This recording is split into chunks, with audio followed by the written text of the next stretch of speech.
저희가 이제 저번 시간까지 다윗이 골리앗을 잡는 것까지 봤었죠.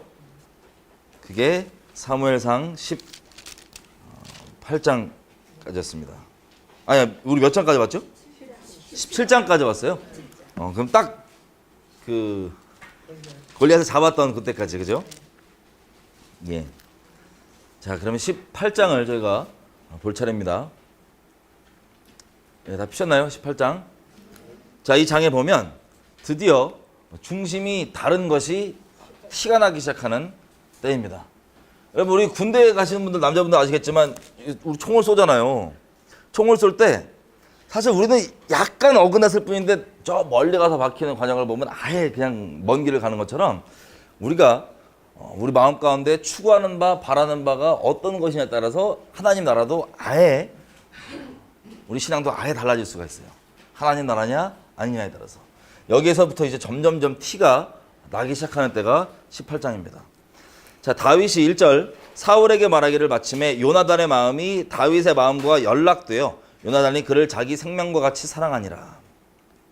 그날에 사울은 다윗을 머무르게 하고 그 아비의 집으로 다시 돌아가기를 허락지 아니하였고, 요나단은 다윗을 자기 생명과 같이 사랑하여 더불어 언약을 맺었으며, 요나단이 자기 입었던 겉옷을 벗어 다윗에게 주었고 그 군복과 칼과 활과 띠도 그리하였더라. 다윗이 사울에 보내는 곳마다 가서 지혜롭게 행하매 사울이 그로 군대의 장을 삼았더니 온 백성이 합당히 여겼고 사울의 신하들도 합당히 여겼더라. 자, 자기가 골리앗을 죽인 다음에 사울이 물어봤단 말이에요. 넌 누구 집 아들이냐? 그래서 누구 집 아들입니다. 라고 얘기를 딱 하니까, 이 얘기를 다 하니까 사울의 아들 요나단이 마음이 확 열려서 다윗을 사랑하게 됐습니다. 사랑하는 정도가 어느 정도냐면은 언약을 맺었어요.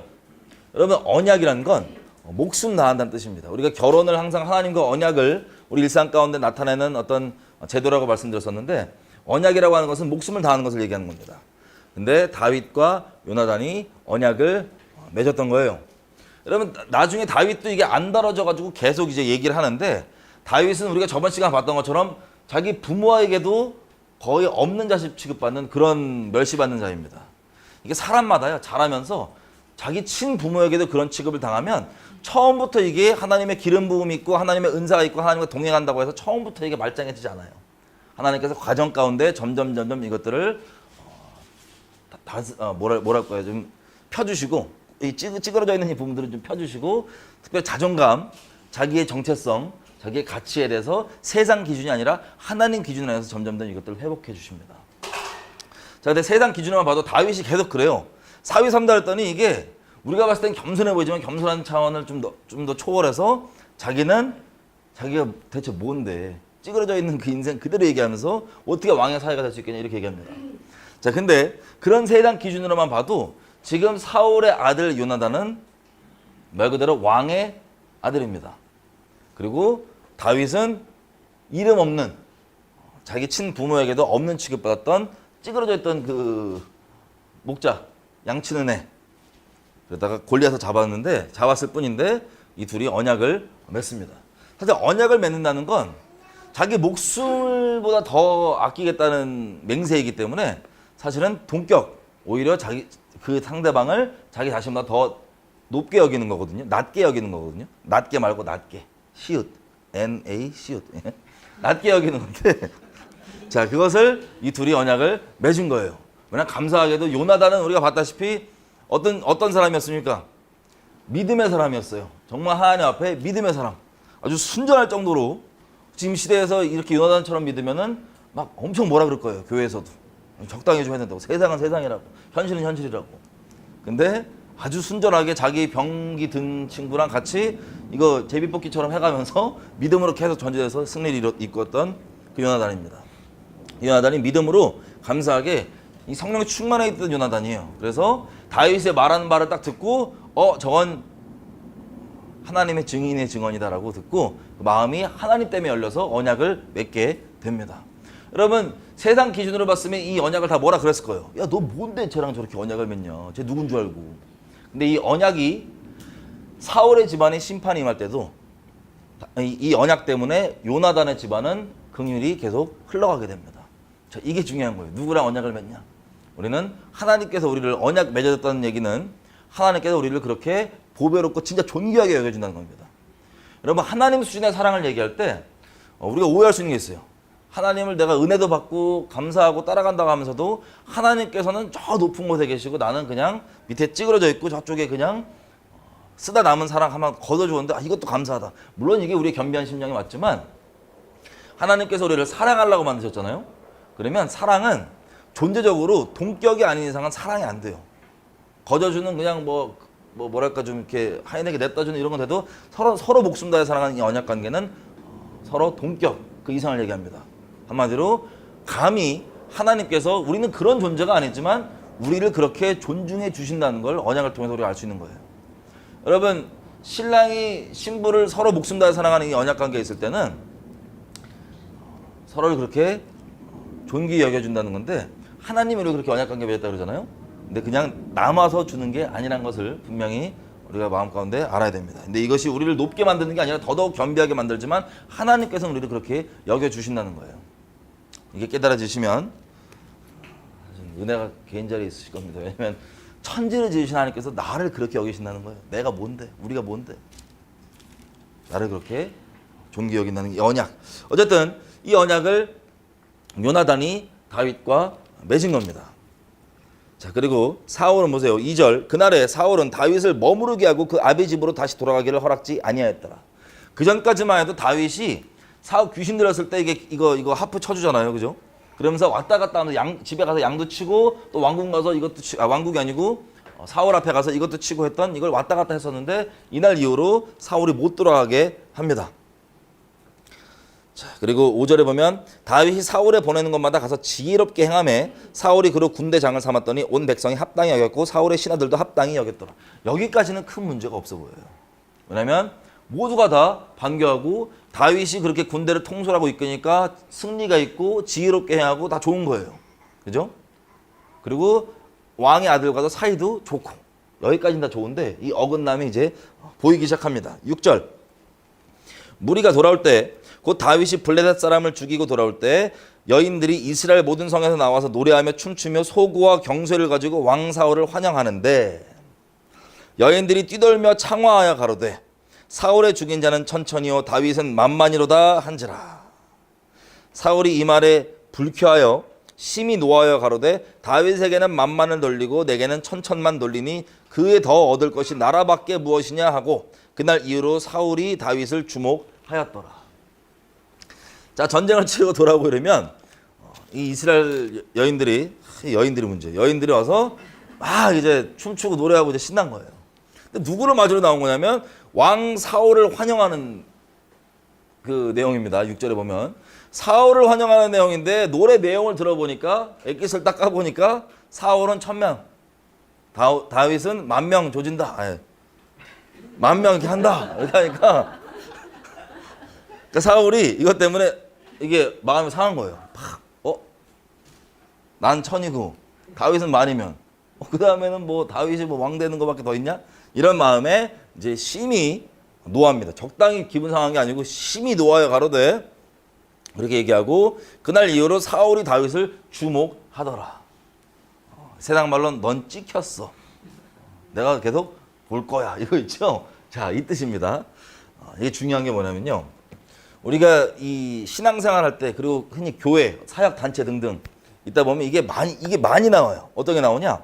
사울의 중심이 우리가 사무엘을 통해서 계속 확인했던 바대로 사울은 기름 부은 부도 있고 위치도 왕이고 여러 가지 겉으로 볼 때는 하나님의 사람처럼 보이는 사람이지만 중심 깊은 곳에는 하나님을 추구합니까? 아니면 자기를 추구합니까? 자기를 추구해요. 특별히 다른 사람이 나를 어떻게 볼까? 다른 사람에게 인정받는 것. 이게 사울의 중심 가운데 있었던 거였어요. 이게 어느 정도로 심하냐면 하나님을 제끼고 이걸 택할 정도로 이게 사울에게 가장 큰 우상이고 이게 사울의 중심이었습니다. 자, 겉으로는 티가 안 나요. 사무엘은 알고 슬퍼했지만 일반 백성들은 잘 몰랐을 거란 말이에요. 아니, 왕처럼 잘 있고 하나님이 세운 게 맞고 그리고 선지자 사울이 예언까지 했었던 그 지목되어 있는 이 왕인데 중심이 그렇게 어긋나 있는 게 티는 안 났지만 이제 티가 나기 시작하는 거예요. 여기서부터. 어떻게 티가 나냐? 보십시오. 우리 신앙생활 하다가도 이런 게 있어요. 제가 항상 예를 드는 건데 군대에서 우리가 군대예요. 군대면 뭐 한 소대, 분대 이렇게 칩시다. 그러면 이렇게 우리가 이 한 분대 소대인데 우리가 전쟁을 치르는 거예요. 나라를 위해서. 그런데 여기 분대장이 만약에 저예요. 근데 제가 뭘로 이름이 좀 알려져 있냐면 50발 쏴서 50발 쏘면 한 명은 죽인다는 거예요. 이게 에이 이렇게 생각할 수 있지만 이거 엄청난 거예요. 전쟁 치르면 무서워갖고 이러고 막 몇만 발씩 쏩니다. 한 명도 못 맞추고. 거의 총알 낭비하는 거예요. 쫄아갖고. 근데 50발에 한 명씩 쏘는 거. 그것 때문에 유명한 거예요. 만약에 제가. 우리 전체 분대장인데. 근데 신병이 하나 들어옵니다. 신병이. 새로운 신병이 딱 들어오는데 이병이야. 근데 이놈은 백발백중이에요. 한 번 쏘면 다 맞아. 그 사람들이 막, 와 너무 좋아하는 거야. 나도 같이 좋아했어. 근데 좋아하는데 약간 마음이 약간 같이 좋아하긴 좋아하는데 백성도 다 좋아하고. 근데 점점점 나가면 나갈수록 전쟁을 치르면 전쟁을 이기고 돌아왔어요. 50발에 한 방. 잘하셨다고. 좋다고. 근데 얘는 백발 백중. 이렇게 되면 자 들어보세요. 근데 중심의 차이가 납니다. 제가 진정 저의 인생과 마음으로 추구하는 바가 우리 나라잖아요. 나라를 위한 승리잖아요. 그러면 백발백중이 너무 기쁜 거예요. 이제 적들 죽었다. 우리 얘는 백발백중이라고. 나라가 실제 내 추구하는 바면 이게 기쁜 일인데 겉으로 볼 땐 나라를 추구하는 것 같은 군복을 입은 병사이지만 내 중심이 나라를 추구하는 게 아니잖아요. 그리고 다른 걸 추구한다. 나의 뭐 유명세, 남이 나 알아주는 거 사울처럼. 그러면 마음이 어떻게 어려워지냐면 같이 칭찬해. 칭찬하는데 주목하게 되죠. 주목하게 되죠. 마음이 심히 불쾌하고 노하게 되죠. 중심의 차이 때문에 그래요. 이해가 되세요? 그게 우리의 중심의 차이. 내가 진정 추구하는 바가 뭐냐? 하나님 나라가 내 나라의 승리가 목적이었으면 백발백중이 너무 기쁜 거야. 나는 못했는데 얘는 백발백중이나 해? 오케이. 아 너무 신난다. 적군 얘는 죽었다. 중심의 차이 때문에 같이 기뻐할 수 있거나 아니면 안 되거나 오히려 같은 군복을 입은 것 같으나 중심이 다른 거예요. 하나님 나라에서는 뭐 일반 세상 군대에서는 이게 티가 안 날지 몰라도 하나님 나라에서는 내 중심이 이러면 하나님 나라의 군복을 입은 것 같으나 주님 앞에 딱 서면은 나는 너를 도무지 알지 못한다. 불법을 행한 자들 이거 나옵니다. 중심이 무엇인지가 중요한 거예요. 사울은 이제 그 중심 때문에 티가 나는 거예요. 처음만 해도 주목에서 그칩니다. 심히 불쾌하고 주목. 여러분 우리 중에서도 만약에 그런 마음들이 있으면 저와 여러분의 중심으로 진정 추구하는 바가 뭔가를 다시 한번 확인해 보셔야 돼요. 우리는 내가 살든지 죽든지 남이 알아주든지 못 알아주든지 상관없이 나를 통해서 하나님의 뜻이 이루어지고 하나님 나라가 진격되고 하나님의 이름이 영화롭게 되는 것 이게 우리 존재 목적입니다. 아멘이죠? 예. 괜히 나 말고 다른 사람이 더 부각되고 뭐 칭찬받는다고 마음 어려워하시면 꼭 마음을 확인하셔야 됩니다. 목적 문제라서 그래요. 목적이 뚜렷하면요 수단 방법 다 괜찮습니다. 아주 목적이 뚜렷하면 수단 방법을 안 가르잖아요. 예를 들어 돈에 누가 미쳐있다고 하면 돈 벌기 위해서 수단 방법을 안 가르잖아요. 그죠? 마찬가지로 이건 안 좋은 쪽을 얘기했지만 하나님 나라가 목적이면 내가 꼭 안 해도 되고 누가 어떻게 됐든 하나님 뜻만 이루어지고 하나님의 나라의 유익만 되면 좋은 것. 이 뚜렷한 목적을 우리가 10년 가운데 새겨야 됩니다. 이게 바울은 어느 정도 수준이었냐면요. 이렇게 얘기해요. 감옥에 빌립보서 보면은 감옥에 이러고 있는데 복음 때문에 감옥 갔다 그러니까는 나 참 이게 유대인들이 열심히 너무 특이해. 이런 열심이 있어요. 바울이 복음 전하다 감옥 갔다니까 내가 좀 더 저 바울에게 해를 끼치게 해서 나도 복음을 전해갖고 소란을 좀 일으켜야겠다. 그런 열심이 성경에만 나오지 않고 진짜 있긴 있더라고. 너무 충격적이야. 그런 사람들이 있어요. 그래서 이거를 복음을 전해요. 어떤 목적으로? 바울을 해코지 하려고. 그랬더니 우리가 그거 보면은 생각해보세요. 누가 교실에서 청소를 하는데 내가 이제 청소하려고 하는데 옆에 있는 애가 다른 목적이 아니야. 자기가 더 잘하는 거 칭찬받고 제 선생님한테 칭찬 안 받게 하려고 더 열심히 청소를 하는 애가 있으면 그 마음을 우리가 헤아리면 우리 마음이 그 친구한테 마음이 어때요? 막 상처받았다고 막 똑같은 청소인데도 가갖고 제 마음 어떻게 하는지 아냐고 막 따지고 그럴 거 아니에요. 그죠? 근데 바울에게 그렇게 해코지 하려고 했던 복음 전함을 보고 바울이 뭐랬냐면 제가 중심이 저러려고 하던 아니면 진실로 주님 사랑해서 그러던 전파되는 건 그리스도니까 난 기쁘다. 이 고백이 왜 나올 수 있냐? 목적이 뚜렷해서 그래요. 나건 누구건 복음이 전해지고 하나님 나라가 확장되면 된다라고 하는 이 목적이 뚜렷하니까 쟤는 저런 마음인지 알아? 막 우리 같았으면 억울해갖고 제가 청소 잘하는 것 같지 쟤 이런 마음이라고 막 꼰질르게 할 텐데 그런 게 아니라 그런 유치하게 막 그렇게 싸우는 게 아니라 목적이 뚜렷하니까 다른 게 다 괜찮은 거예요. 뭐 그렇게 하든 저렇게 하든 전파되는 건 하나님 나라 아니냐? 나 진짜 기쁘고 기쁘다. 이게 목적 뚜렷하면 나오는 얘기입니다. 근데 사울은 목적이 달라요. 하나님이 아니에요. 하나님 나라가 아니에요. 하나님조차도 자기를 위한 도구에 불과합니다. 이게 제일 무서운 게 뭐냐면요. 자기 중심에 추구하는 바가 하나님이 아니잖아요. 그러면 자기 인생에 갖고 있는 모든 경험, 그러니까 모든 것, 모든 인간 관계, 경험, 지식, 모든 걸 다 동원해서 뭘 추구하냐면 그걸 추구하는 거예요. 하나님 나라가 아닌 추구하는데 그거 있죠, 중심에. 그걸 추구하는데 심지어는 하나님까지도 내가 그걸 추구하는데 하나님도 도구에 불과해요. 사울의 경우는 나를 높여주는 도구에 불과해요, 하나님. 이 무서운 게 우리 중심의 차이입니다. 다시 말씀드리지만 여러분이 만약에 사울처럼 약간 얹잡고 그런 게 있다. 뭐 이런 비슷한 케이스에 그러면 중심을 확인해 보셔야 돼요. 중심을. 그러면 하나님조차도 그 중심에 여러분이 추구하는 바를 위한 도구에 불과한 그런 상태일 겁니다. 근데 돌이키면 이것 때문에 또 찔려갖고 막 너 어떡할 그러죠. 돌이키면 돼요. 하나님께서 우리 중심을 건드려 주시는 건 돌이켜서 생명을 얻게 해주시려고. 자, 사울은 그게 이제 티가 나기 시작하는 겁니다. 그래서 주목을 한 거. 너 찍혔어. 딱 된 거야. 주목을 합니다. 10절. 그 이튿날 하나님이 부르신 악신이 사울에게 힘있게 내림에 그가 집 가운데서 야려하는 거로 개역한 거는 야려입니다. 야려. 이게 야려 이거 말고 야료하는 거로 다윗이 평일과 같이 손으로 수금을 타는데 그때 사울의 손에 창이 있는지라.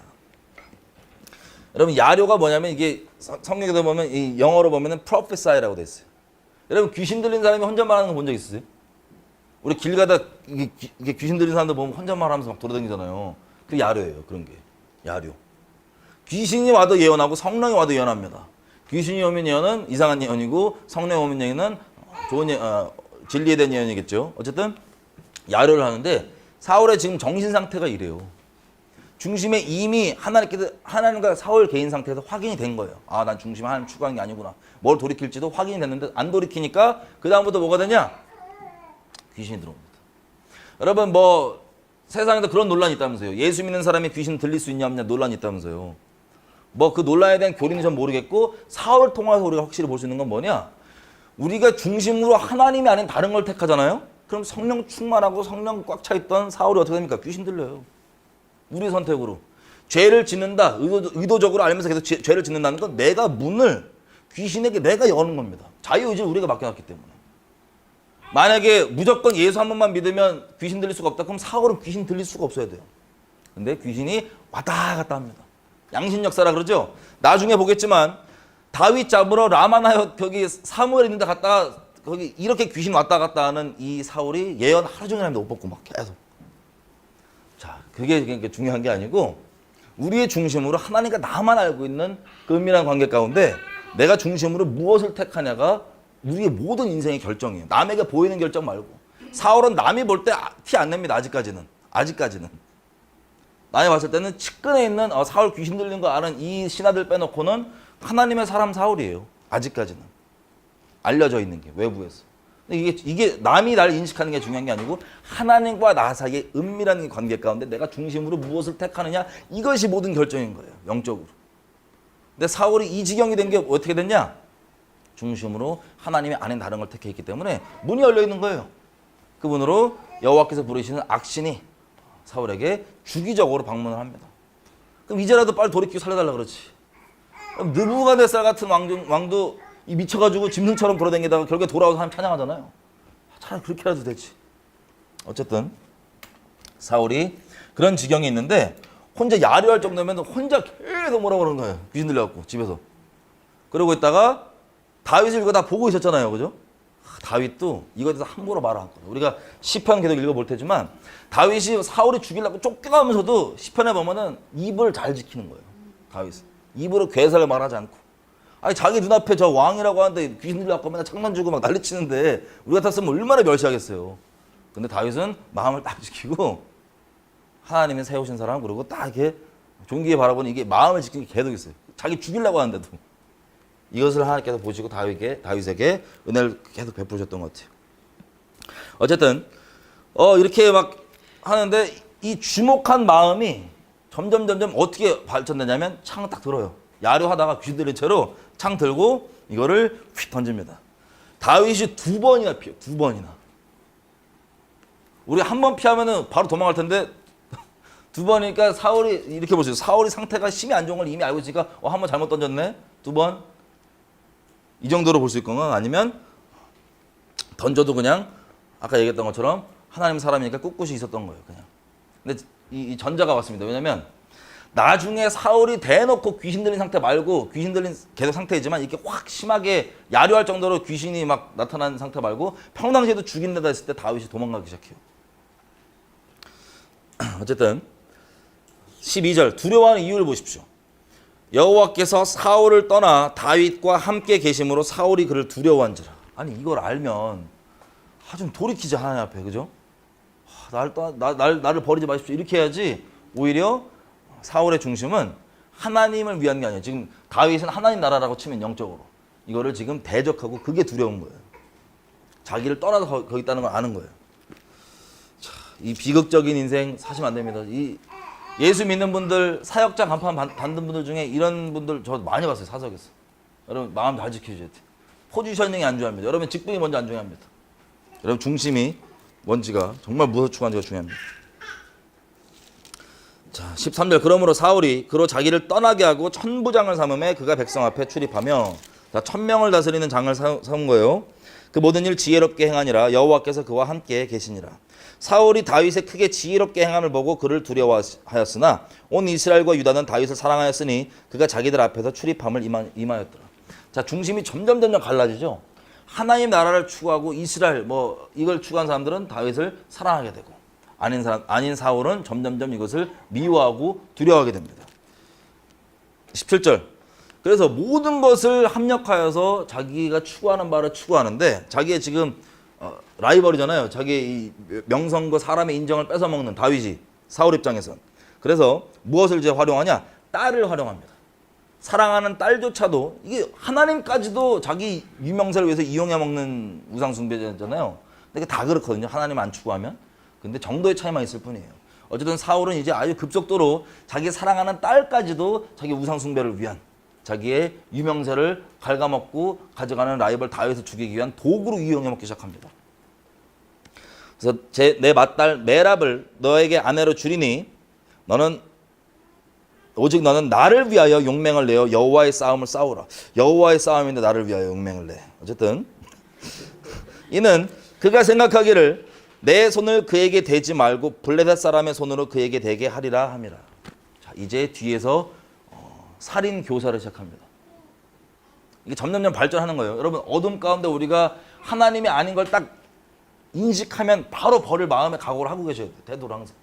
이거를 아닌 걸 알면서 냅두면 이런 식으로 점점 어둠이 우리를 잡아먹게 됩니다. 사울의 케이스만 보아도. 이런 딸까지 이용해서 저것을 이렇게 죽여버리는 계획을 세워요. 살인교사.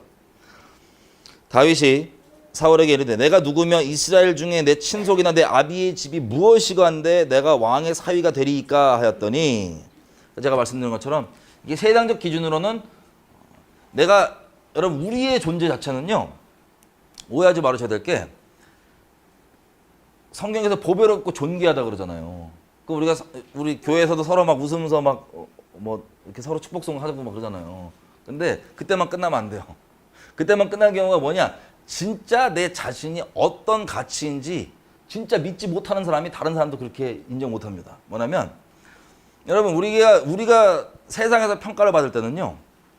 세상이 갖고 있는 수많은 기준들이 있어요. 우리 재산 얼마냐, 연봉 어떻게 되냐, 학교 어디 나왔냐, 집안이 어떻다, 등등등 여러 가지 여자들은 외모가 어떻다 등등등 여러 가지가 있는데 그거는 다 바뀝니다.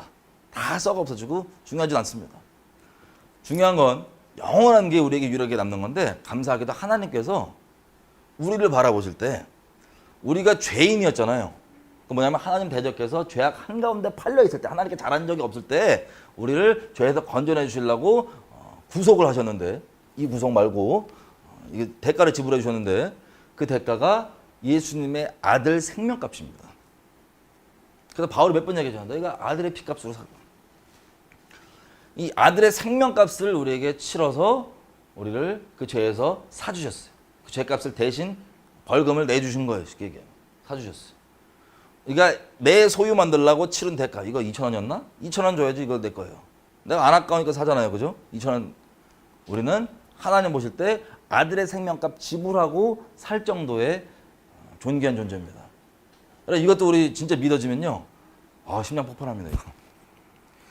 세상 사람이 뭐라고 나를 평가하든 이게 확실하게 믿음 가운데 있으면 전혀 그게 개의치지가 않아요. 이 믿음 가운데. 이게 실전이 이게 아닌데 나는 그렇게 나를 스스로 높여야지 이게 아니고 난 맨날 그렇게 다윗처럼 막 맨날 찌그러지고 그렇게 살았으니까 난 예수님이 그랬다며 그리고 날 스스로 다른 사람과 비교해서 높이는 게 아니고 그냥 다른 사람과 비교할 필요도 없이 나는 그런 존재인 거예요. 높은 마음 가지라는 게 아니고 그렇게 보배롭게 존귀 여겨지는 그 사랑 가운데 거하는 사람인 거예요. 여러분 이게 우리가 교리론 다 알고 입으로는 고백할 수 있지만 이거 실제로 안 믿기는 사람들이 너무나 많아요. 이 실제 믿음으로 못 받는 사람들이. 워낙 어렸을 때부터 받았던 거절감, 멸시, 그리고 세상 기준에 우리 집안이 어떻고 뭐 내가 어떻고 뭐 이게 먼저 받아치면 남들도 그렇게 진실되게 대할 수 있습니다. 그렇게.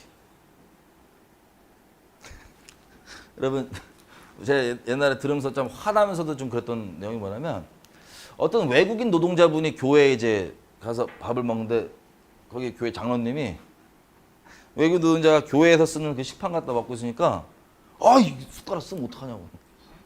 우리 숟가락 쓰게 하면 어떡하냐고. 그분은 아마 이 내용을 누가 물어보면 보배롭고 존귀하죠 라고 하지만 마음으로는 못 믿을 것 같아요. 자, 이런 식으로 내가 이걸 먼저 믿지 못하면 남들을 대할 때도 그렇게 볼 수밖에 없게 되는 거예요. 근데 이게 내가 진짜 믿어지면 남들 볼 때 그 사람의 그런 세상에 말하는 조건이 어떤 거든 상관없이 그냥 진실되게 대할 수 있고 깔보이지가 않아요. 그리고 앞에 내가 주눅들 필요도 없고 이게 돼서 진실되게 대할 수 있게 되는 그게 그리스도의 생명값, 가치를 내가 진짜 믿을 때입니다. 여러분 이거 하나만 해도 우리 인생 가운데 어마어마한 돌파가 있습니다. 여러분 실제로 저 여러분은 보배롭고 존귀한 존재입니다. 이거 아닌데 어거지로 믿는 게 아니라 실제예요. 하나님이 실제입니다. 다른 건 다 가짜. 세상 기준 다 바뀌어요. 하나님만 안 바뀌고 영원합니다. 이걸 갖고 계셔야 돼요. 그래야지 열등감 안 느끼세요. 그래야지 쓸데없는 교만 안 가지세요. 다른 사람에 대해서. 어쨌든 다윗은 워낙 인생에서 찌그러지게 살다 보니까 다윗도 이게 아직 이게 완전히 정리는 안 된 것 같아요. 이 마음, 이 믿음을 가진 상태에서 내가 세상에서 뭐 그렇게 그 사람 눈높이에 맞춰서 그렇게 하는 거는 겸손이라고 말할 수 있지만 그게 없이 그냥 세상 기준에 내 같은 놈이 뭐라고 이렇게 하는 거는 겸손해 보이지만 겸손은 아니에요. 주님 안에서. 어쨌든 다윗이 지금 얘기합니다. 사위 삼아주겠다고 하니까 내가 뭐라고 우리 아비 집이 뭔데 왕의 사위가 되겠습니까? 라고 했더니 19절 사울의 딸 메랍을 다윗에게 줄 시기에 무홀랏 사람 아드리엘에게로 아내로 준 바 되었더라. 딸을 준다고 해놓고 이때 뭐 3월 달에 결혼식 하자 그래놓고 3월쯤 되니까는 다른 데 시집 보냈어요. 와 이거 한번 생각해보세요. 여러분이 다윗이었어요. 생각해보세요. 얼마나 치욕적이고 얼마나 근데 그거에 대한 다윗의 이 반응은 안 나와 있습니다. 여러 가지 우리가 추정해 볼 수 있는 건 뭐냐면 너무 찌그러져 있었다면 세상적으로 나 같은 놈이 그러지 넘어갔을 거예요. 아마 그랬던 것으로 보여요. 보니까 다음 달 준다 그래도 내가 또 어떻게 봤냐고 그러는 거 보니까 아마 그랬던 것으로 보여요. 자, 줘버립니다. 얼마나 이게 모독이고 얼마나 이거예요. 4월이 이게 귀신 왔다 갔다 하니까 헷가닥 해서 그런지 몰라도 줘버린 거예요. 그랬는데 20절 사울의 딸 미갈이 다윗을 사랑하며 혹이 사울에게 고한지라 사울이 그 일을 좋게 여겨. 여러분 다윗이 얼마나 이 창피한 일이냐면 그 신하들도 다 알 거 아니에요. 왕궁 다 출입하고 그런데. 근데 딸 준댔다가 바로 제껴버리면 다윗이 참 얼마나 또 수군대기도 쉬운 그런 얘기예요. 어쨌든 그럼에도 불구하고 다윗은 그냥 꿋꿋이 있는데 사울의 딸 미갈이 다윗을 사랑하며 혹이 사울에게 고한지라 사울이 이 일을 좋게 여겨 스스로 이르되 내가 딸을 그에게 주어서 그에게 올무가 되게 하고 블레셋 사람의 손으로 그를 치게 하리라 하고 이에 다윗에게 이르되 네가 오늘 다시 내 사위가 되리라. 야 다시 저번에 미안하다 없어. 그냥 다시 한 번 더 하자. 사위. 자, 오죽하면 자기 딸을 덫으로 생각해요. 덫. 올무래. 내 딸로 쟤를 올무 잡겠다. 이게 우상숭배자들의 마음입니다. 아주 무서운 거죠. 그렇게 했더니 22절 사울이 그 신하들에게 명하되 너희는 다윗에게 비밀이 많아요 이르기를 봐라. 왕이 너를 기뻐하시고 모든 신하도 너를 사랑하나니 그런즉 네가 왕의 사위가 되는 것이 가능하다. 가하니라 하라.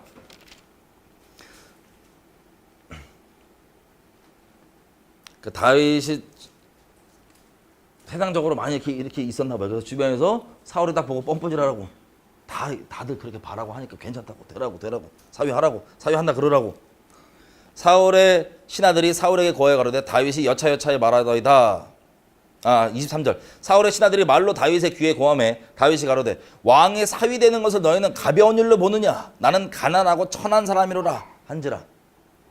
사울의 신하들이 사울에게 고하여 가로되 다윗이 이렇게 말하더이다. 사울이 가로되 너희는 다윗에게 이같이 말하기를 왕이 아무 패백도 지참금도 원치 아니하고 다만 왕의 원수의 보복으로 블레셋 사람의 양피 100을 원하신다 하라 하였으니 이는 사울의 생각에 다윗을 블레셋 사람의 손에 죽게 하리라 함이라.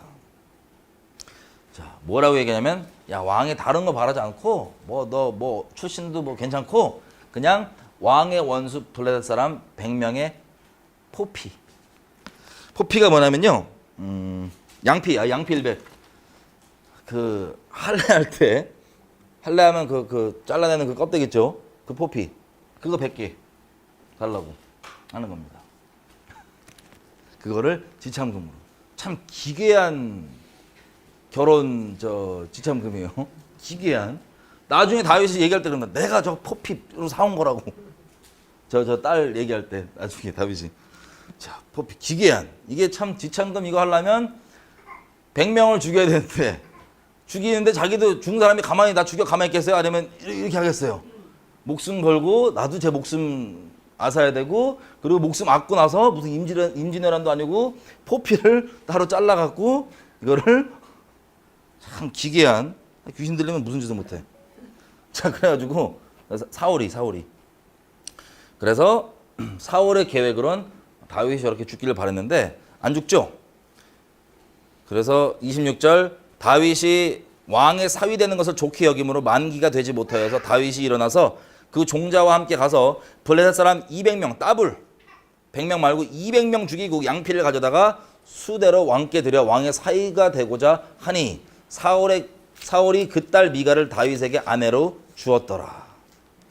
어쩔 수 없이 아예 100개 달랬더니 200개 갖고 왔고 딱 주니까 그냥 딸 주고 그 죽기를 바랬는데 안 된 거예요. 지금 계획이 수포로 돌아간 거예요.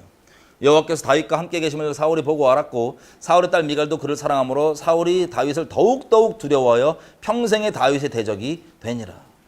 그러니까 평생의 하나님의 대적이 됐다는 거예요. 영적으로. 사울이 돌이키지 아니하고 이 지경까지 가는 겁니다. 블레셋 사람의 방백들이 나오면 그들이 나올 때마다 다윗이 사울의 모든 신하보다 더 지혜롭게 행하매 이에 그 이름이 심히 귀중이 되니라. 아멘.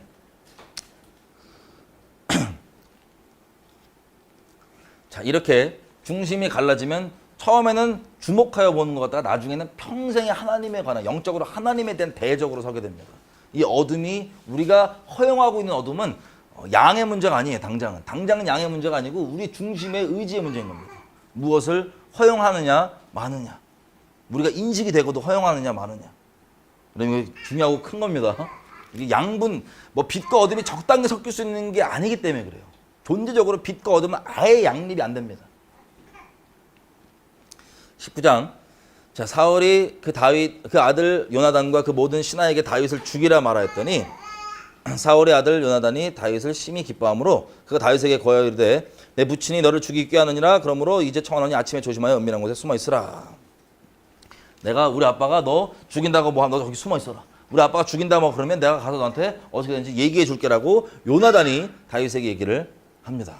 근데 문제는 뭐냐면 사울이 아들 요나단과 그 모든 신하에게 다윗을 죽이라고 이제 아예 대놓고 공포하기 시작해. 뒤에서는 아들 결혼을 이용해 먹어가지고 어떻게든 죽일 것이다 하니까 다 수포로 돌아가니까 아예 대놓고 야 다 죽여버리라고 라고 선포를 합니다. 그래서 요나단이 다윗에게 얘기하는 거예요. 너 빨리 저기 숨어 있어라. 일로 와봐. 지금 너가 죽인다고 그랬으니까 숨어 있고 내가 가서 얘기해 줄게. 그래서 4절부터 보면 같이 이제 얘기를 합니다. 사울과 요나단이. 뭐라고 얘기하면 왕은 4절 중간 왕은 신하 다윗에게 범죄하지 마십시오. 그는 왕에게 죄를 범한 게 없고 득죄한 일이 없고 그가 왕께 행한 일은 심히 선한 일입니다. 그가 자기 생명을 아끼지 아니하고 블레셋 사람을 죽였고 여호와께서는 온 이스라엘을 위하여 큰 구원을 이루셨으므로 왕이 이를 보고 기뻐하셨건을 어찌 무고히 다윗을 죽여 무죄한 피를 흘려 범죄하려 하시나이까. 그러니까 다윗이 아버지 위해서 같이 저렇게 목숨도 안 아끼고 싸우고 그 이스라엘 앞에 하나님께서 이스라엘을 구원 주시려고 다윗과 함께 하셔서 저렇게 하고 아버지도 기뻐하지 않았냐고. 같이 기뻐하지 않았냐고. 잘못한 게 뭐가 있냐고. 그렇게 되면 아버지가 하나님 앞에 큰 죄를 짓는 거라고. 이랬더니 사울이 왔다 갔다 할 때예요. 죽이라고 해놓고 얘기 듣고 맹세를 해버립니다. 뭐라고 맹세를 하냐. 6절. 사울이 요나단의 말을 듣고 맹세하되 여호와께서 살아계시거니와 그가 죽임을 당치 아니하리라. 맹세한 거예요. 자기가 맨정신일 때. 이게 헷가닥합니다. 사울이 그 지경이에요 지금. 요나단이 다윗을 불러 그 모든 일을 알게 하고 그를 사울에게로 인도하니 그가 사울 앞에 여전히 있으니라. 그래서 사울 앞에 다시 복귀합니다. 자, 전쟁이 다시 있어가지고 다윗이 나가서 블레셋 사람들을 크게 죽이고 9절 사울이 손에 단창을 가지고 그 집에 앉았을 때 그러니까 지금 잘하고 있는 거예요. 다시 다윗이 블레셋과 싸우고 그러고 있을 때 사울이 또 귀신이 임합니다. 그래가지고 집에서 이러고 있을 때 다윗은 그 앞에서 수금을 타고 있는 거예요. 여러분 다윗의 이 섬기를 한번 생각해 보십시오. 자기 죽여버리겠다 그러지 몇 번 던졌다 시도했지. 자기 딸 준다고 해서 이용해 먹고 또 집참금은 이상한 거 요구하고 그런 자기 장인이에요. 그런 왕이에요. 근데 이것을 어떻게 되냐면 감사하게도 계속 처음처럼 섬깁니다. 정말 죽게 하듯이. 그리고 귀신 들고 이러면 얼마나 가짜나 보일 수 있어요. 근데 끝까지 이 마음을 지키면서 잘 섬깁니다. 그럴 때 10절 다시 사울이 단창으로 다윗을 벽에 박으려 하였으나 그는 사울 앞에서 피하고 사울의 창은 벽에 박힌지라. 그래서 다시 또 이렇게 막 하니까는 다윗이 튑니다. 튀어가지고 벽 타고 내려가서 11절 사울이 이제 이 다윗 죽이려고 자기 딸 집에 딸이랑 살고 있는 그 집에 보낸 거예요. 죽여버리라고. 게다가 그래도 약간 이게 뭐 매너가 있다고 얘기해서 아침까지 그 앞에 있다가 나오면 죽이라고 이렇게 얘기해서 집에 도망갔더니 11절 아내 미갈이 다윗에게 오늘 빨리 안 튀면 당신 죽는다고. 여보 죽는다고. 빨리 튀라고. 그래서 12절 미갈이 다윗을 창에 달아 내리우매 그가 도망하여 피하니라. 이거를 뭐 기구를 썼겠죠. 도구를 막 썼겠죠. 이렇게 막. 미갈이 이거를 종들이랑 내렸겠죠. 내려서 창으로 통해서 다윗이 튑니다. 이제 집을 떠나게 된 거예요. 완전하게 집을 떠나게 된 거예요. 이제부터 시편에서 나오는 그 여정들이 막 나옵니다. 얘기하는. 미갈이 그 13절 우상을 취하여 침상에 누이고 염소털로 엮은 것을 그 머리에 씌우고 의복으로 그것을 덮었더니 드라빔 있죠? 우리 그때 봤던 집에 같이 우상으로 놔두고 있던 이 미갈도 상태가 안 좋아. 이 드라빔을 딱 취해가지고 집에 있던 거 바로 했을 거 아니에요. 해갖고 염소털을 겪고 그렇게 냅두고 사울이 보는 사람들이 와서 잡으려고 딱 하니까는 병 들었다고. 우리 남편 좀 아파갖고 안 된다고. 좀 이따 잡아가라고. 그 말도 웃겨. 그래서 그랬는데 가서 딱 까보니 사울이 열받아갖고 그래갖고 아프니까 좀 이따 데리고 가라는데 그랬더니 사울이 열받아갖고 너 미쳤냐고 빨리 데리고 오라고 지금. 침대 통째로 데리고 오라고 그래서 침상채 데리고 오려고 봤더니 이게 다윗이 도망가 있고 우상이 딱 있는 거예요. 자, 그랬더니 17절 사울이 미갈에게 이르되 너는 어찌하여 이처럼 나를 속여 나의 대적을 놓아 피하게 하였느냐. 미갈이 사울에게 대답하되 그가 내게 말하기를 나를 놓아 가게 하라. 어찌하여 나로 너를 죽이게 하겠느냐 하더이다. 야, 미갈도 이거 잘 빠져나가요. 나 죽인다는데 어떡하냐고 아빠. 왜냐면 아빠 귀신 왔다 갔다 하는 걸 아니까 자기도 잘못하면 죽이겠는 거야 지금. 비극적인 가족관계예요. 그랬더니 18절 다윗이 도피하여 라마로 가서 사무엘에게로 나아가서 사울이 자기에게 행한 일을 다 고하였고 다윗과 사무엘이 나요스로 가서 거하였더라. 자, 이제 본격적으로 집까지 이제 다 떠나서 방랑자 생활을 시작하는데 그래서 다윗의 이 여정을 우리가 조금만 더 거슬러 올라가 보면은 어떻게 시작된지 기억나시죠? 당대 선지자 사무엘이 와서 그 집에서 자기 빼놓고 다 제사 드리고 뭐 하다가 자기 혼자 이거 띵띵 하고 있는데 굳이 사무엘이 자기를 따로 불러갖고 기름 부었고 하는 말이 뭐냐면 여호와께서 너를 왕으로 세우셨다. 이 얘기 딱 들은 거예요. 그다음 성령 충만 빡 시작됐어. 성령 세례 빡 받은 거예요. 그래가지고 하나님과 동행을 하니까 계속 승승장구했잖아요. 약간의 어려움이 있었지만 뭐냐면 골리앗 죽였지. 왕국에 들어갔고 왕 앞에서 머물고 있고 천부장도 되고 그리고 사람들이 와 막 천천만만할 때 사울보다 좀 높이 여겨주기도 하고 인기도 좀 더 있고 등등 왕의 사위까지 되고 여러 가지 모양으로 봤을 때 상황상 다윗 마음에 어떤 마음이 있을 수 있냐면 아 이런 식으로 야금야금 점점점 내가 왕이 되는구나 라고 생각할 수 있을까요 없을까요? 그 여정이었다고요. 방법은 하나님만 아시는데 다윗 입장에선 여러 가지 일들을 치르면서 크게 인생을 돌아보면 아, 왕이 된다고 했으니까 내가 이렇게 왕궁을 초청받아서 되는구나. 그런데 그 꿈이 왕창 깨집니다. 그리고 왕의 사위가 될 때도 약간 이런 마음이 있었을 수도 있어요. 우리가 뭐 대화를 나중에 처음 가서 해보면 알겠지만 어떤 마음이었냐? 아니 뭐 왕이 왕궁에 들어가고 왕 사위 되고 그러면 어떻게 하다 보면 또 왕 될 수 있겠냐 이런 인간적인 생각이 있을 수도 있어요. 어쨌든 그런 모든 인간적인 기대와 바람은 산산조각 날 상황에 처해 있는 게 쫓겨났습니다. 이제 왕이 되는 게 아니라 왕이 죽이려고 그래 자기를. 그래서 보금자리도 쫓겨나고 도피를 시작합니다. 이때 도피한 내용이 시편 59편이에요. 한번 가볼게요. 여러분 우리가 다윗 같은 사람이면 어떤 마음일지를 한번 상상을 해보십시오.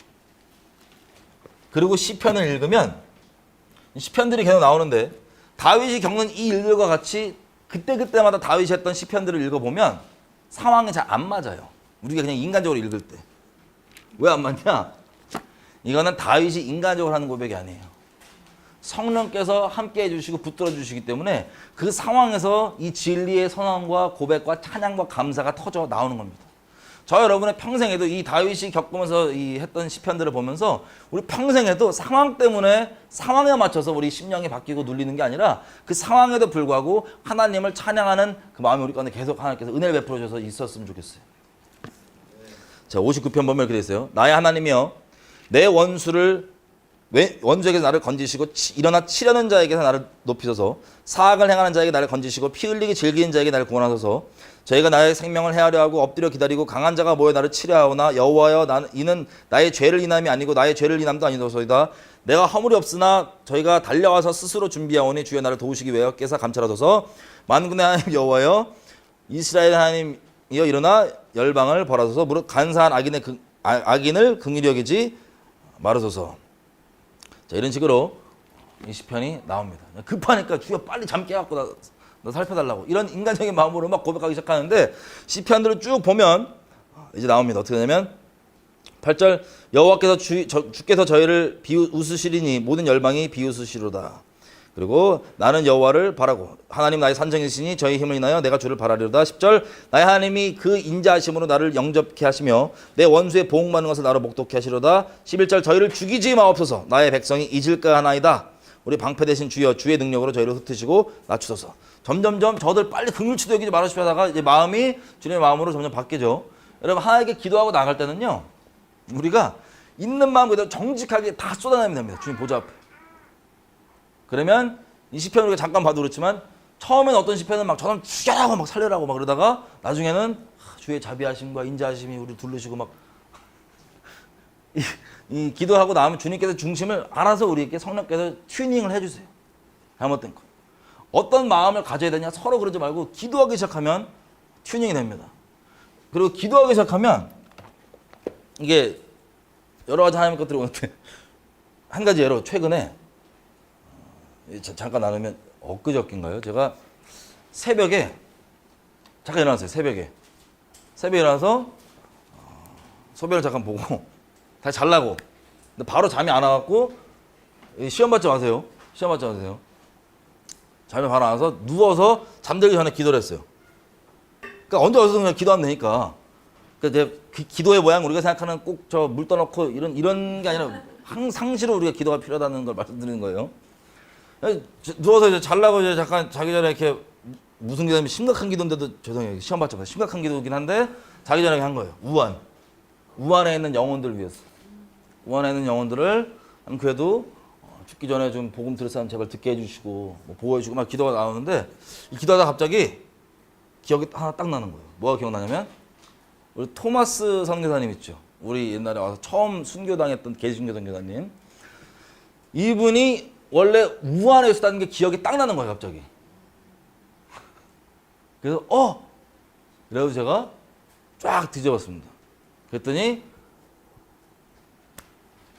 토마스 선교사님이 상하이로 왔는데 상하이에서 무슨 갈등을 했냐면 상하이에서 이제 런던 선교회라는 게 중국의 처음 선교회 선을 끄는 선교단체거든요. 런던 선교회가. 얘네가 세 군데를 베이스를 삼았어요. 홍콩, 우한, 베이징이 선교의 베이스였습니다. 그리고 우한은요. 1949년도 중국이 공산화되기 전까지 중국의 평양이었어요. 복음의 완전 강력한 도시였습니다. 우한 자체가. 자, 왜냐하면 선교 베이스였거든요. 이 기지. 세계 기지 중에 하나. 원래부터 처음 선교 들어갈 때 중국에. 토마스 선교사도 상하이로 들어갔지만 상하이에서 런던 선교회였어요. 토마스 선교사도. 들어갔지만 상하이에서 딱 거기 지부장 보니까 얘네는 영국인 대상으로만 목회하는 게 단 거예요. 근데 토마스는 그 중국 사람에게 전도하려고 그렇게 열정을 갖고 기도하고 막 인생을 준비해 왔는데 그 영국 사람만 이렇게 대하니까 자기는 안 되겠다 그래갖고 우한으로 간 거예요. 우한에는 현지인 사역을 하니까 거긴 자기 광동어도 되고 맨다린도 다 되니까 자기 가겠다. 그래서 우한으로 간 겁니다. 사역을 하려고. 근데 거기 안에 이제 갔다 오는 사이에 아내가 상하이에 남아 있었는데 하필 우한으로 갔다 오는 우한 한커우로 갔다 오는 동안에 유산과 바이러스로 죽어요. 하필. 그 우한에 있는 동안에. 그래서 토마스가 충격을 받고 방황하다 우리 잘 아는 대로 여러 섭리를 통해서 조선으로 오게 됩니다. 자, 이런 내용들을 이렇게 쭉 보면서 몇 가지를 지금 이렇게 몇 가지 좀 조명이 된 게 있어요. 공개적으로 나누긴 좀 하여튼 조명이 된 게 있어요. 예를 들면 세 가지 도시. 왜냐하면 제가 기도를 하면서 하나님의 집에서 먼저 심판이 시작되는 걸 알고 있습니다. 이런 얘기를 할 때 갑자기 우한 딱 이게 생각이 났던 거거든요. 어쨌든 그래갖고 몇 가지 제가 정리가 되면 나중에 말씀을 좀 드릴게요. 어쨌든 이런 내용들이 기도를 그냥 잠깐 이렇게 시험하지 마세요. 다시 잠깐 이제 새벽에 이렇게 잠들기 전에 이렇게 우한을 위해서 기도할 때 나오는 것처럼 우리가 모양은 항상 어떤 모양이든 간에 우리 중심 가운데 하나님을 구하고 바라고 하나님과 교통하길 바라는 이 마음으로 이렇게 평생을 살았으면 좋겠어요. 다윗도 이 얘기 왜 시작했지 근데? 모양이 중요한 게 우리가 생각한 것처럼 마음 다 잡고 물론 그렇게도 기도하셔야 되는데 그게 꼭 아니더라도 항상 하나님과 마음과 마음으로 교통을 하고 하나님의 성령이 운행하시는 것 가운데 같이 있었으면 좋겠습니다. 다윗이 그랬던 거예요. 도망가면서도 나중에 이거 정리한 거 보면 나중에 이거 그때 했던 내용들을 정리했겠죠. 근데 이 상황들이 어떤 상황이든 간에 상관없이 초월해서 이 시편들이 나오는데 이 시편들 내용이 보면 진짜 뭐라고 우리식으로 표현하면 환자예요. 환자. 어떻게 저 상황에서 저런 내용을 얘기할까? 성령께서 하시는 겁니다. 그를 통하여서. 저희 평생 가운데 성령 충만함으로 그렇게 다윗이 이 상황 가운데 시편을 쓸 수 있었던 것처럼 우리도 항상 시편에 나오는 그 하나님과 교통하심들이 있었으면 좋겠어요. 어쨌든 그게 시편 59편이고 나중에 시간 되면 한번 읽어보세요. 다시 사무엘상 19장 18절 돌아와서 다윗이 도피하여 라마로 가서 사무엘에게로 나아가서 사울이 한 걸 다 고자질한 거예요. 꼰질. 누가 사울에게 얘기합니다. 다윗이 라마 나요트에 있습니다. 그랬더니 사울이 다윗을 잡으려고 사람들을 보냅니다. 그랬더니 그들이 20절 선지자 물이 예언하는 것과 사무엘이 그들의 수령으로 선 것을 볼 때 하나님의 신이 성령이 사울의 사자들에게 임함에 그들도 예언을 한지라. 잡으러 갔는데 어떤 마음으로 갔겠어요? 다윗 죽여버리겠다는 마음으로 갔겠죠. 왕의 명령을 받고 죽으러 가는데 사무엘과 그 선지자 무리가 딱 서갖고 있으니까 이걸 보고 바로 성령이 임해버려요. 우리도 그랬으면 좋겠다. 우리도 누가 보면 바로 성령이 임할 정도로 성령 충만했으면 좋겠다. 그 바로 이들이 예언을 막 합니다. 22절. 그래서 이렇게 같은 일이 계속 반복되는 게 21절. 혹이 그것을 사울에게 고하며 사울이 다른 사자들을 보내었더니 그들도 예언을 한 거로 사울이 세 번째 다시 사자들을 보내었더니 그들도 예언한 줄. 세 팀 보냈는데 세 팀 다 그래요. 세 팀 보냈더니. 그래서 여기 보니까는 21절에 혹이 그것을 사울에게 고하며 이렇게 됐잖아요. 그러니까 그 보냈던 애들이 다시 돌아가서 사울에게 보고했다기보다는 누가 그걸 얘기했다는 거예요. 그죠? 그럼 이 중에서 계속 남아서 있을 수 있는 애들도 있을 거 아니에요. 아니에요. 외전. 혼자의 잡다한 상상. 왜냐면 내가 어떤 걸 말씀드리고 싶냐면 그런 마음을 갖다 성령 받고 회개한 사람도 있을 수 있다 이거예요. 근데 회개 안 한 사람도 있습니다. 그냥 단순히 예언만 하고 성령 체험만 하고 끝난 사람들이 수두룩해요 사실은. 그 중에 대표적인 게 누구냐? 23절부터 나옵니다. 사울이 라마 나요스로 가니라. 직접 간 거예요. 열받아갖고. 하나님의 성령이 그에게도 임하시니 그가 라마 나요스에 이르기까지 행하며 예언을 하였으며 그가 또 그 옷을 벗고 사무엘 앞에서 예언을 하며 종일 종아에 벌거벗은 몸으로 누웠었더라. 그러므로 속담에 이르기를 사울도 선지자 중에 있느냐 하니라. 지금 사울이 어떤 상태인지 아시죠? 영적으로.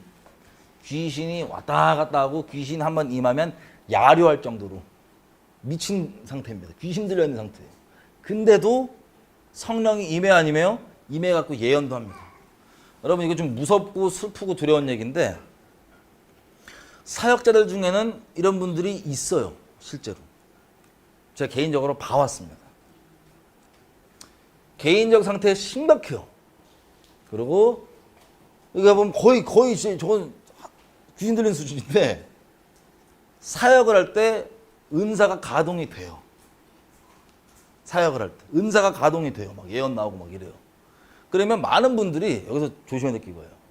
하나님을 안 보고 이 은사를 사람은 통로일 뿐이고 나에게 역사하시는 건 하나님이라고 안 보고 사람을 보는 사람들이 있으면 사울과 같은 이런 상태의 사역자들에게 끌려다닙니다. 그렇다고 사역자들을 무시하고 멸시하라는 게 아니에요. 사람을 보는 게 아니고 어떤 사역자는 하나님의 통로로 삼을 것뿐입니다. 우리는 하나님을 보고 하나님을 따르는 거예요. 아멘이죠? 그렇다고 막 그분들 막 뭐 멸시하라는 건 아니에요. 오해하지 마세요. 자, 이렇게 왔다 갔다 하는 거예요. 그리고 혹시 그런 분들 주변에 이 자리에 있거나 그런 분들 아시면 얘기하세요. 한번 내가 상태 분명히 안 좋고 내 중심으로 하나님 아는 거 붙잡고 있는 거 스스로 알면서도 나를 통해서 예언이 나가고 뭐 나오면 스스로 합리화하는 경우가 많거든요. 이게 타락의 시작인 거예요. 나를 통해서 예언 나갔었고 나를 통해서 이런 은사가 나갔었고 무슨 상관이야. 그건 주님이 하신 일인데 너 말고도 돌들로 통로 삼을 수 있는데 우리 스스로가 겸비하게 정말 마음으로 진실되게 중심으로 주님을 따르는 거지 다른 곁가지 은사 뭐 역사 이건 다 하나님 수준의 일이지 하나님은 누구든 통로 삼아서 할 수 있어요. 지나가는 당나귀도 삼아서 말을 할 수 있고 다 할 수 있는데 우리가 그런 것들 가운데 헷갈리고 뺏기면 안 됩니다. 오늘 여기까지 할까요? 지금 2장 했나요? 2장 했나요? 조금 더 할까요? 조금 더 할까요? 20장까지 할까요? 네, 20장까지. 보통 11시에 시작해서 이때 되면 딱 끝나는데. 자, 20장 할게요. 다윗이 라마나에서 도망하여 와서 요나단에게 이르되 이제 요나단한테 온 거예요. 라마나에서. 내가 대체 뭘 잘못했냐? 왜 날 죽이려고 그러냐, 니네 아빠가. 2절 요나단이 아니다. 너 안 죽는다고. 걱정하지 말라고. 안 죽는다고. 우리 아빠가 나한테 얘기 안 하고 하는 게 없으니까 나한테 분명히 뭐든 얘기할 거니까 걱정하지 말라고. 내가 얘기할 거라고. 내가 너 죽인다 그러면 내가 얘기해 줄게. 라고 한 거예요. 다윗이 니네 아빠가 네가 나 이렇게 엄청 좋아하는 거 아는데 너도 상심하게 만들까 봐 너한테 얘기 안 하고 나 죽인다 그러면 어떡할래? 그랬더니 나 진짜 나 죽기 일보 직전이라고. 3절 끝에 맹세하노니 나와 사망의 사이는 한 걸음 뿐이니라. 나 일보 직전이라고. 진짜 일보네. 예. 그래서 요나단이 다윗에게 이르되 너의 마음에 뭘 바라냐? 내가 그렇게 해줄게. 5절 다윗이 요나단에게 이르되 내일은 월삭인데 내가 마땅히 왕을 모시고 같이 식사를 해야 되는데 나를 식사 자리에 나오라 그러지 말고 들에서 숨게 해라. 3일 저녁까지. 제 3일 저녁까지. 그래서 만약에 니네 아빠가 나 어디냐고 물어보거든 그냥 다윗이 자기 고향 베들레헴에 급해 매년 이 제사를 드릴 게 있어 가족이 간다 그래서 보냈다라고 네가 해주고 만약에 이걸 듣고 니네 아버지가 아유 그러면 그럴 수 있지라고 넘어가면은 괜찮겠지만 그거 듣고 불같이 화나거나 그러면 야 니네 아빠가 나 죽이려고 그러는 거다. 결심한 거다. 8절 그런즉 원컨대 너의 종에게 인자히 행하라. 네가 네 종으로 여호와 앞에서 너와 맹약해 하였음이니라. 그러나 내게 죄악이 있거든 네가 친히 나를 죽여라. 나를 너의 아버지께로 데려가라. 그러니까 내가 진짜 잘못한 게 있으면 네가 나를 오히려 죽여라. 아니면 날 맹세했지 않냐. 나 살리라고. 그랬더니 9절 우리 아버지가 너 죽이기로 마음 확정했으면 내가 너한테 얘기해 줄게 라고 얘기합니다. 그래서 12절 요나단이 다윗에게 이르되 이스라엘의 하나님 여호와께서 증거하시거니와 내가 내일이나 모레 이맘때 내 부친을 살펴서 너 다윗에 대한 그 마음의 의향이 선하면 내가 너에게 말하지 않겠느냐. 13절 이게 하이라이트입니다. 그러나 만일 내 아버지가 너를 해하려 하거늘 내가 이 일을 너에게 알게 하여 너를 보내어 평안히 가게 하지 아니하면 여호와께서 나 요나단에게 벌을 내리시고 또 내리시기를 원하노라. 여호와께서 내 부친과 함께 하신 것 같이 너와 함께 하시기를 원하노니 너는 나의 사는 날 동안에 여호와의 인자를 내게 베풀어서 나로 죽지 않게 할 뿐 아니라 여호와께서 너 다윗의 대적들을 지면에서 다 끊어버리신 때에도 너는 너의 인자를 내 집에서 영영히 끊어버리지 말라 하고 이에 요나단이 다윗 집과 언약하기를 여호와께서는 다윗의 대적들을 치실지어다 하니라. 아멘. 요나단의 고백이 보이세요? 요나단의 중심은 우리 집이 잘 되고 뭐 우리 집안이 왕 계속 이어가야 되고 우리 아버지가 잘 되고 이게 아니야. 하나님의 뜻에 있어요. 요나단의 뜻. 혈육인 친아버지임에도 불구하고 그리고 이대로 가면은 누가 왕이냐면 자기가 왕이거든요. 요나단. 근데 그게 중요한 게 아니에요. 요나단에게는 영적으로 얘기하면 하나님께서 함께 하시는 일, 하나님의 뜻, 하나님의 나라 이게 중요한 거예요. 다윗에게 이미 하나님께서 그렇게 기름 붓고 일하시고 다윗을 세우실 것을 압니다. 나중에 사울이 다윗을 찾으러 막 돌아다닐 때 다윗이 숲으로 숨어 있을 때 요나단이 다윗에게 몰래 가서 뭐냐면은 또 다윗의 마음 낙심할 때 강건하게 해줘요. 여호와께서 너와 함께 하신다. 사울조차도 여호와께서 너를 이스라엘의 왕 세우실 거 안다. 누가? 요나단이 원래 왕 돼야 되거든요. 이대로 가면 그냥 세상적으로 보면 그 대적이 누구예요? 다윗이란 말이에요. 인간적으로 따지면 이것 때문에 형제들끼리 뭐 암살하고 죽이고 난리친데 왕자리 찬탈하려고. 이게 하나님 나라의 목적이 뚜렷이 세워져 있는 사람입니다. 뭐라고 얘기하냐? 너의 대적을 다 멸하시고 여호와께서. 그 대적에 누가 포함되어 있냐? 누구 집안에 포함되어 있어요? 자기 집안 포함되어 있어요. 자기 아버지 집안. 여호와께서 반드시 너희 대적들 다 멸하시고 치실 때 나를 긍휼히 여겨달라. 그리고 여호와께서 너희 대적들을 치실지로다. 이 고백은 인간적인 마음으로 안 나와요. 하나님의 사람. 우리가 저번에 잠깐 얘기했었죠. 혈육을 통하여서 우리가 하나님의 뜻을 행하는데 많은 방해를 마귀가 합니다.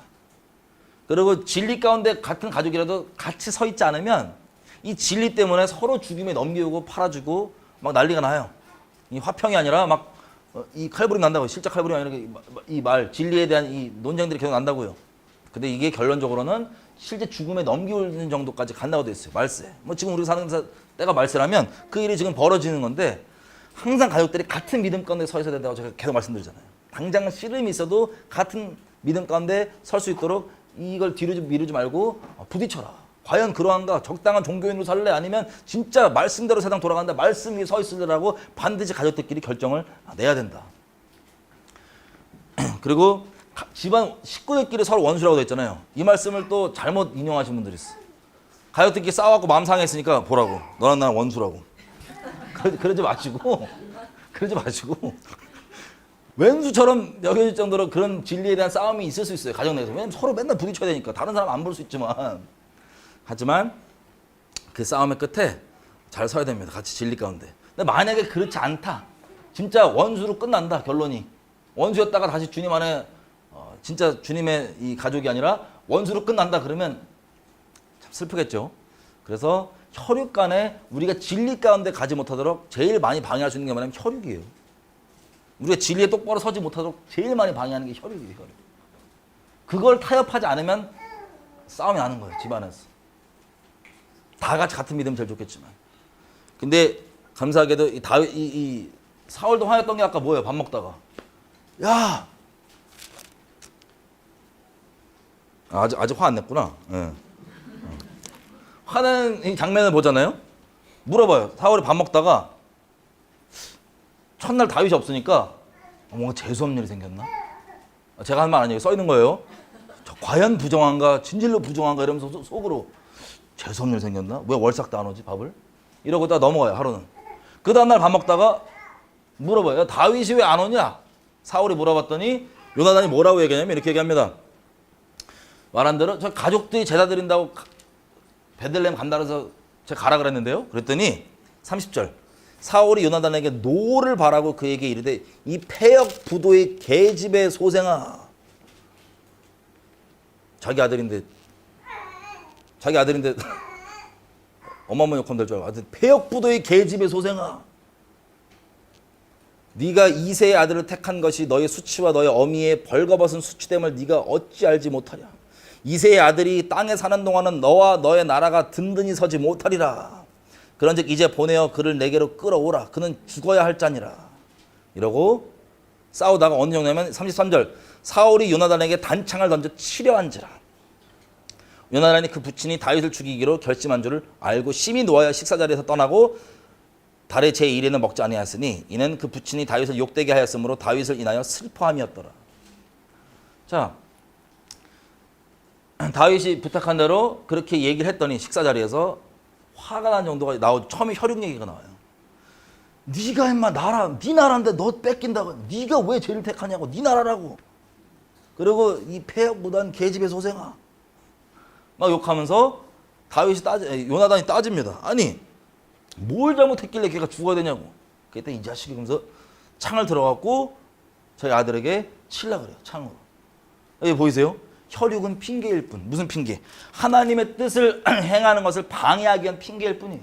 처음에는 혈육이니까 네 나라 가야 되니까 혈육 그리고 네가 마음에 바라는 그 우상, 바랄 수 있는 그 우상, 네 나라.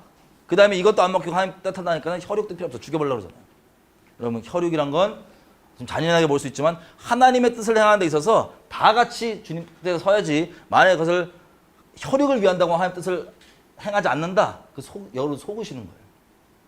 결국엔 사울 보십시오. 자기 아들이라고 그것 때문에 핑계 대놓고 아들 안 하니까 아들까지 죽여버리려고 그러잖아요. 마귀예요. 영적으로 예수님 말씀하신 대로 하나님 뜻대로 행하는 자라가 진짜 하나님의 가족. 여러분 부부끼리도요. 서로 연합하고 뭐 이런 거 있잖아요. 가족끼리 예를 들면 부부끼리도 연합하고 그럴 때 서로 맞춰주는 거 좋습니다. 근데 중요한 게 뭔지 아세요? 서로 맞춰준다고 부부 사이에 뭐 다툼이 없고 해결이 되는 게 아니에요. 서로가 각자가 하나님 뜻에 완전 순복돼 있잖아요. 그러면 연합돼 있어요. 그러면 나머지 내가 이거 티격태격 했던 것들도 괜찮아져요. 사소한 게 돼버려요. 부부들끼리만 하는 게 아니라 모두 가족들끼리도 그렇고 우리가 주변에 있는 사람들 뭐 사역단체들 뭐 우리가 연합을 얘기하는데 연합은 서로 맞추는 게 연합이 아니고 주님 뜻 가운데 순복되어 있는 사람들이 이미 성령 안에 연합되어 있는 것을 확인하는 것뿐입니다. 자, 그래서 가족들이 혈육이란 핑계로 우리를 하나님 뜻을 순종하지 못하게 할 수 있지만 사울 보십시오. 혈육이라고 얘기해놓고 바로 창 던지잖아요. 자기가 이 아들이 택한 바가 하나님이니까 영적으로. 그러니까 다윗을 택했다는 건 영적으로 하나님 나라를 택했다는 거잖아요. 그러니까 바로 죽이려고 하는 거 봐요. 혈육에도 속지 마시고 다른 거에 속지 마시고 하나님의 뜻을 우리가 행하는 것이 중요합니다. 그게 참된 가정입니다. 참된 연합입니다.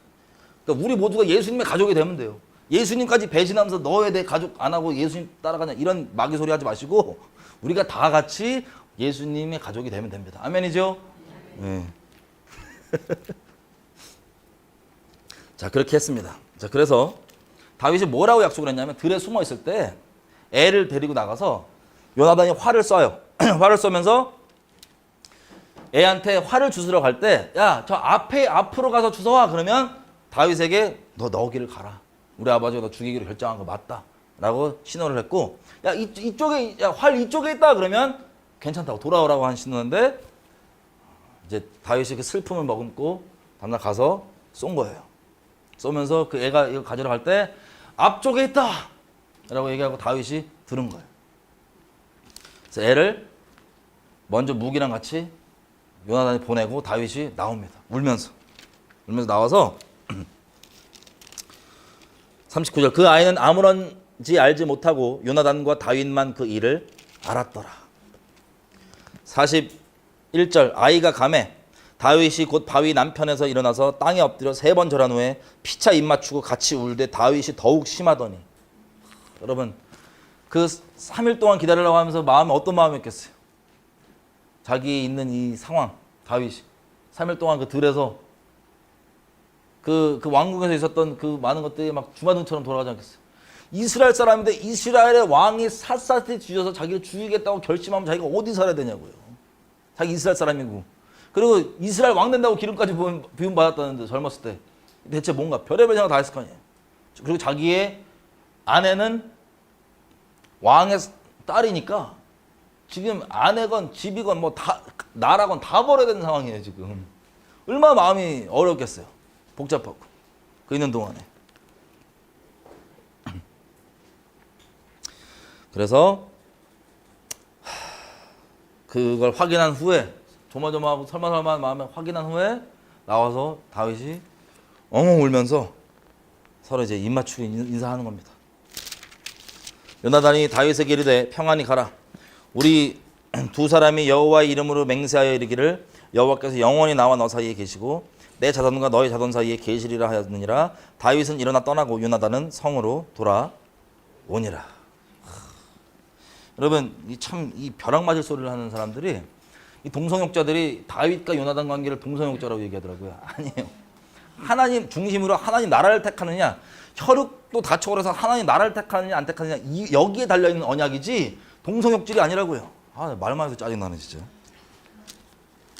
자 이렇게 사무엘상 20장까지가 끝이 납니다. 다윗과 이제부터 다윗이 이제 뺑뺑이를 돌기 시작하는 거예요. 한 장 더 할까요? 어떻게 한 장 더 할까요? 끝낼게요. 왜냐면 다음 장부터 시편이 막 섞여 있어갖고. 자 우리 같이 좀 기도할 때 성령께서 조명해 주신 대로 몇 가지 좀 기도했으면 좋겠어요. 첫 번째 뭐냐? 나의 가치, 나의 정체성. 이거 실제로 진짜 남들에게 가르쳐주기 위한 용어로 교리용 말고 우리가 먼저 이거 믿어야 돼요.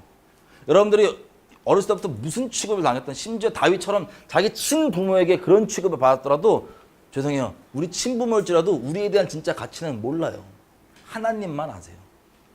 하나님만 진짜 우리에 대한 가치를 아시는데 그분이 인류 역사에 여러분 느껴지건 안 느껴지건 증거로 AD 2020년 전에 딱 세우신 증거가 뭐냐? 예수님이에요. 예수님. 인류 역사의 한중간에 우리를 향한 하나님의 증거. 예수님. 그 아들의 생명값. 죄인인 우리에게도 자식 소중하잖아요. 근데 감사하게 죄인인 우리를 하나님께서 그 죄에서 죄란 건 하나님께 잘하고 있는 짓이 아니라 하나님을 가증히 여기신 짓을 아예 즐기면서 하고 있는 그때에 우리를 건져주시겠다고 샀던 그 대가가 우리 자신의 아들의 생명값. 한 번 띡 죽는 게 아니라 인생 자체를 오랫동안 준비해 오셔서 예언하신 대로 보내셔갖고 그 인생을 쭉 그 말씀대로 우리 대신 살게 하셔서 마지막에 저주까지 씌워서 십자가에서 죽이기까지 했던 그 대가. 이게 우리의 대가입니다. 이것을 실제로 받아들여야 돼요. 여러분 어떤 분들이 저한테 그러더라고요. 왜 이렇게 자존감이 높냐고. 어떤 분 저한테 정확히 어디 기억나? 생긴 건 그런데 왜 자존감이 높냐 했나? 다 기억이 안 나. 정확히 어디 기억이 안 나. 어쨌든 근데 그게 다른 사람 들으면 나 못생겼다고 지금 막 기분 나쁘다. 전혀 기분 안 나빠요 진짜. 뭐라고 취급해도 누가 막 뭐라고 취급하냐는 건 진짜로 전혀 기분 안 나빠요. 그 사람 의견 영원하지 않은 뭐 그분의 의견. 근데 하나님의 의견은 영원하니까 그분이 나를 어떻게 보시는 게 중요하잖아요. 그러니까 이게 세상 사람들한테 뻔뻔하게 보시지만 뻔뻔한 게 아니야. 이게 진짜거든. 너무 뻔뻔하게 보이세요? 어쩔 수가 없어요. 죄송해요. 그게 하나님의 가치예요. 근데 저만 그런 게 아니에요. 우리 모두 다 그렇다니까요.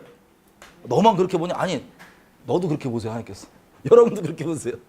근데 이걸 진짜 받아들이냐 안 받아들이냐. 이거 진짜 예수님의 십자가 사건이 똑같은 모두에게 믿음으로 받으면 적용되는 건데 믿음으로 안 받으면 적용이 안 되는 것처럼 이것도 마찬가지예요. 믿음으로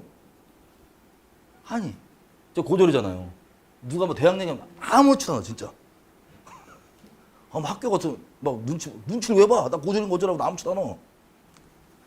그게 나의 가치를 얘기해주지 않거든요. 엄밀히 얘기하면 저 미국의 학력 다 빼버리면 다 국졸이에요, 국졸. 한국. 어쩌라고.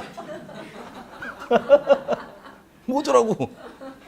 그게 우리를 규정해주지 않아요. 아멘이죠? 그리고 생긴 것 때문에 걱정 안 해야 됐어. 어떡하라고. 하나님 이렇게 만들었는데. 전혀 계획이잖아요. 그러니까 내가 다른 사람과 비교해서 그 세상 기준에 내가 높다고 여기기 때문에 나오는 그 우월감 말고 그게 자존감이 아니고요. 그리스도가 하나님께 나를 어떻게 보시는지 그걸 확실히 믿는 거에 대한 자존감이 진정한 자존감이에요. 이게 우리 인생 가운데 엄청난 돌파를 줍니다. 여러분 이거 미루지 마시고 믿음으로 감사함으로 감사하시면 되잖아요. 그러니까 한심하게 보는 분들은 그 돌이키시면 돼. 그 기준을. 쟤는 뭐 잘났다고 저러냐. 아니 잘난 건 없는데 하나님 그렇게 아껴주시는 게 너무 감사해서. 죄도 많지만 하나님께서 이렇게 사주시는 게 너무 감사해서. 이 믿음. 이 믿음 붙잡으면 누구도 흔들 수가 없어요. 세상이 뭐라 그럴까. 답은 딴 거 없어. 죽이는 수밖에 없어. 죽으면 더 좋아. 다른 답이 안 나오는 인간. 세상한테는. 믿음. 이거를 더 이상 미루지 말고 잡으십시오. 그러면 여러분 스스로도 눌린 거 돌파. 그리고 남들 볼 때도 진짜로 열등감, 우월감 더 이상 안 느끼고 진짜 진실되게 볼 수 있어요. 그거를 잡으시고 또 우리의 목적이 무엇이냐, 인생에. 내가 진정 추구하는 바가 무엇이냐. 미묘하게 보여도 하나님 나라가 아니면 엄청난 차이가 지금 보이죠. 사울은 아예 그냥 하나님 대적자로 간 거예요. 대놓고 이제. 나중에 나왔지만 제사장들 다 죽여버리잖아요. 제사장들 죽일 때 뭐라고 얘기하면 여호와의 제사장 다 죽이라 이렇게 얘기해요. 아예 대적자로 가는 거예요. 그 중심의 차이 엄청 중요합니다. 혈육 다 같이 우리 온 가족 다 하나님의 뜻만 따르는 정말 믿음의 사람으로 서는 것 등등 성령께서 오늘 우리에게 조명해 주신 것들 다 그 상황에 상관없이 계속 하나님 앞에 그 시편처럼 찬양할 수 있도록 우리의 상황이 아니라 성령만이 우리를 주관해 주십시오.